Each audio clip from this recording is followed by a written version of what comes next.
Is the Portland real estate market back on track after an apparent stumble into the new year? Well, let's take a look at the latest stats and trends.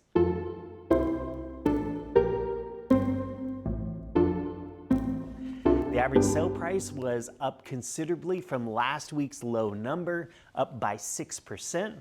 Last week's number, as I mentioned, felt really low and out of line with what we've been seeing.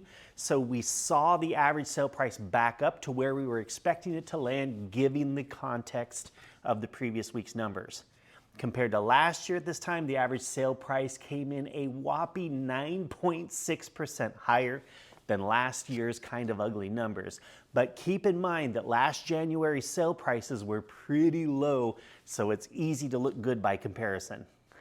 Our supply of homes available for buyers to purchase decreased by 3%, not a big deal, kind of expected for this time of year. Price reductions and homes that entered the for sale market were way down off of the previous week's high numbers, but we were expecting that for the reasons that we discussed in last week's market update, mainly due to sellers canceling their for sale listings and then immediately putting their home back on the market in order to capture a 2024 MLS number and reset their days on market, the number of days on market, back to 0. So don't read too much into those numbers for this last week.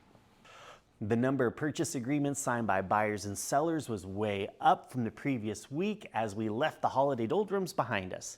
You can see here that buyer activity was pretty much double what we saw during the previous week. However, look for the numbers to be way down next week when we go over the Portland Storm Week statistics. As you can see, it's still kind of lingering outside the window here. On average, sellers had to discount about 4% off their original asking price in order to secure the successful sale of their home.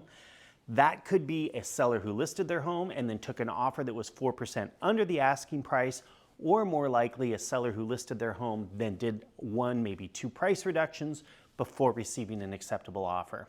Last year at this time, sellers had to discount around 7.75% off the original asking price, so nearly double. So mortgage rates.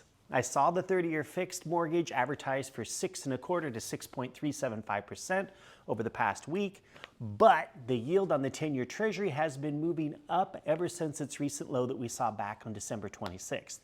Of course, the 10-year is one of our best indicators of where mortgage rates are headed, and I suspect that we'll see a best-case scenario of maybe 6.5% for the 30-year fixed mortgage in the next couple of days, with most lenders probably pushing 7%. That may have a dampening effect on our market. We'll just have to wait and see what it does to buyer demand. That's the long and short of it for this week. Next week promises to have some really suppressed numbers due to the mini blizzard and the freezing rain that we had. Last weekend I actually ended up canceling a couple open houses in all of my showings, but I've got everything rebooked for this weekend, so I suspect the following week, not next week, but the week after, we're gonna see a bit of rebound. All the same, be sure to check in with me next Friday for the latest in Portland Metro real estate stats and trends.